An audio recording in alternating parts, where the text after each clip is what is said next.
ሰላም ጤና ይስጥልን ውድ የቻናላችን ተከታታዮች የፕሮግራማችን ቤተሰቦች ይህ አብዲራዋ ቲዩብ ነው። ፕሮግራማችንን ላይክ በማድረግ እንድትጀምሩ ላይክ ስታደርጉ ተደራሽነቱን ተደማጭነቱን ከፍ ስለሚያደርግ ላይካችሁ ይጠቅመናል። ላይክ አድርጉ። አዲስ ከሆናችሁ ሰብስክራይብ በማድረግ ለቻናላችን ቤተሰብ እንድትሆኑ ይህንን ፕሮግራም ከሀገር ውጭ የምታደምጡ በሱፐር ስቲከር በሱፐር ቻት በሱፐር ታንክስ ድጋፍ አድርጉ። ሶስተኛ ክፍል ፕሮግራማችን በቀጥታ የሚወስደን ወደ ቶትናም ነው። ቶትናም ከባዱን ኮምፒቲሽን የማይደፈረውን ደፍሮ እንግዲህ በስተመጨረሻም አሸንፏል።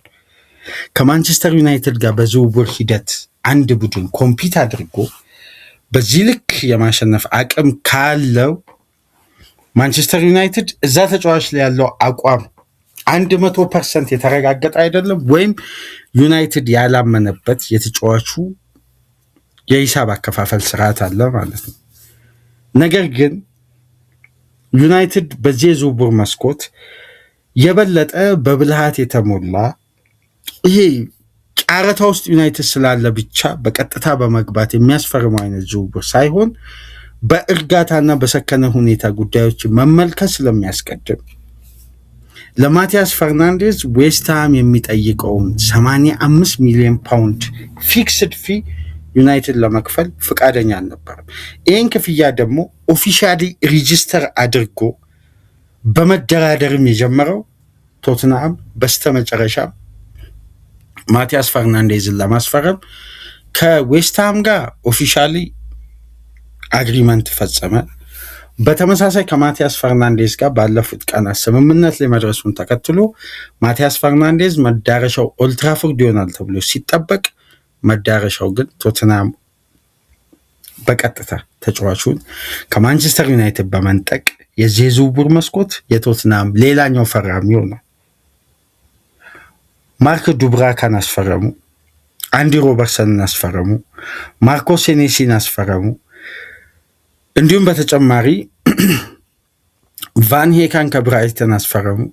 አሁን ማቲያስ ፈርናንዴዝ 85 ሚሊዮን ፓውንድ ሙሉ ፊክስድ ፊ በ6 ዓመት ኮንትራት የሚከፈል የምንጊዜም የቶትናም ከፍተኛ የዝውውር ክፍያ ተከፍሎበት ማቲያስ ፈርናንዴዝ መዳረሻው ቶትናም መሆኑ ኦፊሻሊ ተረጋግጧል። ይሄ በጣም አስደናቂ አስገራሚ የቶትናም የዝውውር መስኮት ነው። ይሄ ተጫዋች በጣም በኳሊቲ እየተደራጀ ያለው ቶትናም ምን ያክል ሊያጎለብት እንደሚችል እዚህ ጋር ከግምት ውስጥ ማስገባት ይቻላል። በዲዘርቢ የስልጠና ሂደት በዛ በተደራጀ በዳበረ የቴክኒክ አቅም ላይ ይሄ ተጫዋች ለቶትናም ምን ያክል ሚዛን ከፍ ያደርጋል፣ ሚዛኑን ይጠብቃል፣ በአማካይ ክፍል ውስጥ ለዲዘርቢ ሲስተም ተስማሚ ይሆናል የሚለውን የበለጠ አጓጊ ነው የሚሆነው። ከማንቸስተር ዩናይትድ ቶትናም ይህን ተጫዋች በዝውውር ዋጋ ጠበቅ ያለና ከፍ ያለ ክፍያ በመክፈል ይህን ተጫዋች ቶትናሞች የግላቸው አድርገዋል። ማቲያስ ፈርናንዴዝ የቶትናም ንብረት ይሆናል። በቀጣይ እንግዲህ ሜዲካል እና ፎርማል ስቴፖችን አጠናቆ በቶትናም መለያ ምንመለከተው ይሆናል። ዩናይትድ እዚህ ዝውውር ላይ በነገራችን ላይ ፋብሪዚዮ ዩቲዩብ ቪዲዮ ላይ ሲያወራ እንደሰማችሁት ጠዋትም ከሰዓትም ይላል ማንቸስተር ዩናይትድ በቀጥታ ኦፊሻሊ የተጫዋቹንም ተወካዮች እንዲሁም ዌስትሃምንም አነጋግሯል። ግን ዩናይትድ ለዚህ ተጫዋች 85 ሚሊዮን ፓውንድ ሙሉ ፊክስድ የሆነ ክፍያው በጣም ውድ ነው፣ ኤክስፔንሲቭ ነው ብለው ነው የሚያስቡት፣ ወይም ከተጫዋቹ ብቃት በላይ የተጠየቅነው ክፍያ ነው እያሉ ነው። እዚህ ጋር ግን መመልከት ያለብን ለምሳሌ ማንቸስተር ሲቲ ለኤሌት አንደርሰን የከፈለው ክፍያ በጣም ኤክስፔንሲቭ ስለሆነ ነው ማንቸስተር ዩናይትድ የወጣው። ለቶናሊ ኒውካስል የሚጠይቀው ክፍያ በጣም ኤክስፔንሲቭ ስለሆነ ነው ዩናይትድ የወጣው። ነገር ግን ገበያውን ከተመለከታችሁ ለምሳሌ ለኤሌት አንደርሰን ሲቲ ሲከፍል አሁን ለዩናይትድ፣ ለአርሴናል፣ ለሌሎች ክለቦች መጠናከር ትልቅ እንቅፋት የሚሆን ክፍያ ነው። ለምን? ሌሎች ክለቦች ኤሌት አንደርሰን በዚህ ዋጋ ከተሸጠ ሌሎች ክለቦች የሚሸጧቸው የኮንትራት ሂደቶችን የኤሌት አንደርሰንን ዝውውር ተመልክተው የኮንትራት ዋጋቸውን ከፍ ያደርጋል። ያኔ ያ ክለብ አይጠናከርም። ሲቲ ግን ራሱን አጠናክሯል። በተቃራኒው ደግሞ የዛ ክለብ ክፍተት ሳይደፈን በጥራት እንዲሁ ባላንሱ እንዳጣ ወደ ሲዝኑ መቃረቢያ ፕሪሲዝን ይደርሳል። ከዛም በኋላ ክለቦች ስትራቴጂካሊ ባላንስ አሁን ማቲያስ ፈርናንዴዝ ላይ የተለጠፈው የዌስትሃም ዋጋ እንደውም በአንዳንድ መመዘኛ አግባብነት አለው የሚሉት በምንድን ነው? በዌስትሃም ፋይናንስ ምክንያት 150 ሚሊዮን ፓውንድ የግድ ወደ አካውንቱ ማስመዝገብ ስላለበት ተጫዋች መሸጥ አለበት። አሁን በቀጣይ ሳምረቪልን መሸጣቸው አይቀርም። ይሄ ተጫዋች የዌስትሃም ኢላማ ነው፣ የቶትናም ኢላማ ነው። በተመሳሳይ ማንቸስተርም ይፈልጓል፣ ፒኤስጂም ይፈልጓል።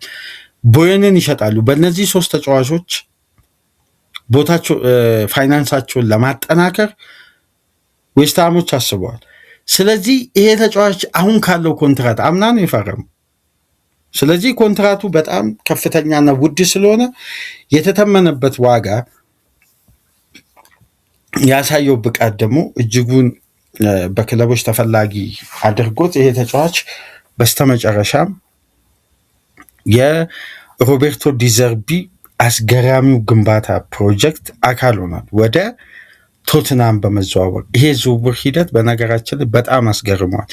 ምክንያቱም ቶትናም ማንቸስተር ዩናይትድ ያለበት ዝውውር ላይ ነው ገብቶ ይህን ዝውውር ያሸነፈው። ከዚህ ተጫዋች ጋር ቀደም ብሎም በመደራደር በኩል አድቫንቴጅም ወስዶ ማድሪድም የማንቸስተር ዩናይትድን አቋም አይቶ ከዝውውሩ ሲወጣ፣ አርሴናልም የማንቸስተርን አቋም አይቶ ሀሳቡን ቀይሮ ፕላኑን አስፍቶ ሌሎች አማራጮችን ሲመለከት ቶትናም ደፍሮ ገብቶ በዲዘርቢ በኩል ተጫዋቹን በማግባባት የቶትናም ኃላፊዎች አክቲቭ ሆኖ እዚህ ዝውውር ላይ ተሳትፈው ለዲዘርቢ ቃል የገቡትን የ8 ተጫዋች ፊርማ 5ኛውን እንግዲህ ኦፊሻሊ ከማንቸስተር ዩናይትድ ነጥቋል። ቶትናሞች ቀጣይ ፕላናቸው ሳቪኒዮን ማምጣት፣ ቶናሊ ማምጣት እንደሆነ ደግሞ በስፋት እየተገለጸ ነው። የቶትናሊን ጉዳይ ኔክስት ዊክ የበለጠ ጠብቁ እየተባለ ኔክስት ዊክ ቀጣይ ስራ ሳምንት። ለምን ይሄ ስራ ሳምንት አብዛኛው ሂደት የሚጠናቀቀው በማቲያስ ፈርናንዴዝ ዝውውር ዙሪያ ስለሆነ ቀጣይ ዓመት ቶትናምን ፍሩ። ይሄ ግንባታ በአጭር ጊዜ ኬሚስትሪውን አግኝተው ዲዘርቢ ማዋሃድ ከቻሉ እንዳለፉት ጊዜያት የቶትናምን አቋም ይደገማል ብላችሁ ግን በጭራሽ አጠብቁ። ኤክስፒሪየንስ ከቴክኒክና ከአስደናቂ እድሜና ብቃት ጋር አደባልቆ ይዞ እየመጣ ነው ዲዘርቢ።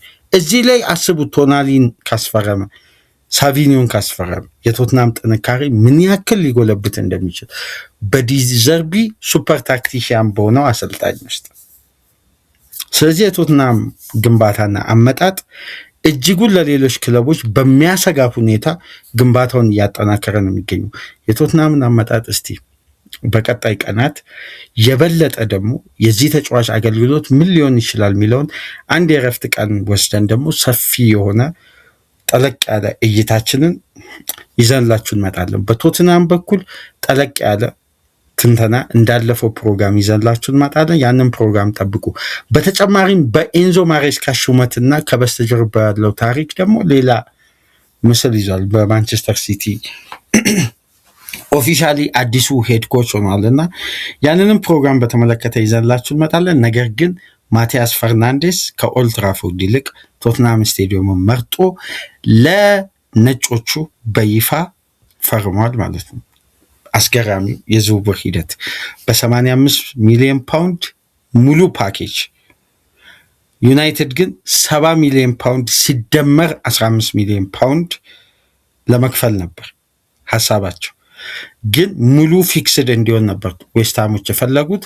ቶትናም ይህንን ሙሉን ፊክስድ ለማድረግ ፈቃደኛ ሆነ፣ ተጫዋቹን አስፈረመ። ተጫዋቹ የዝውውሩን ሂደት ሙሉ በሙሉ መብት የሰጠው ለክለቡ ነበር። ምክንያቱም ክለቡን ስለሚወድና የበለጠ ለዚህ ተጫዋች መጎልበት ትልቁን አስተዋጽኦ ዌስትሃም ስላደረገ በዌስትሃም ሽያጭና ፍላጎት ላይ ጣልቃ መግባት አልፈለገም። ዩናይትድ የተጫዋቹን ግሪን ላይት አግኝቷል። በተመሳሳይ ቶትናም ግን ትልቁ የሽያጭ ሂደት ወይም ፓወር የነበረው በዌስትሃም በኩል ነው። ይህንን ደግሞ ቶትናም በአግባቡ ተጠቅሞ ዩናይትድ 70 ሲደመር 15 ሲያቀርብ ቶትናም 85 ሙሉውን ዳምፕ አደረገ። ሙሉውን ስላችሁ ተቆራርጦ የሚከፈል ግን ሙሉ ፊክስድ የሆነው ፊን ያቀረበው። ዩናይትድ ግን አዶንስ ነበረው። ስለዚህ የክፍያ ስርዓቱ የዚህን የዝውውር ሂደት ጨዋታ ልዩነት ሆነ። ማቲያስ ፈርናንዴዝ ወደ ቶትናም ተዘዋወረ ማለት ነው። ላይክ፣ ሼር፣ ሰብስክራይብ አድርጉ። ከሀገር ውጭ የምታደምጡ ድጋፍ አድርጉ። በማንቸስተር ዩናይትድ ዝውውር እንመጣለን። ሰላም ቆዩ።